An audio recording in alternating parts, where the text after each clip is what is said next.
We'll guide you through how to convert a PDF using Google Docs. If you find this helpful, consider subscribing and liking the video. First, go to Google Drive and sign in with your Google account.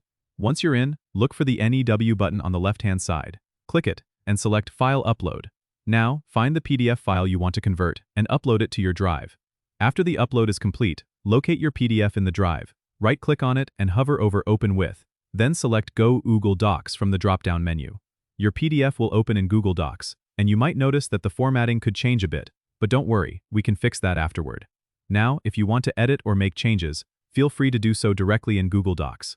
When you're ready to save it as a different format, go to the File menu at the top left, then choose Download and pick the format you need, like Microsoft Word or a plain text document. This is a fantastic way to make PDFs more versatile and editable without needing extra software. Remember, some elements like complex graphics or fonts might not convert perfectly, so double-check and adjust as needed. Don't forget to subscribe and comment if this helped you out.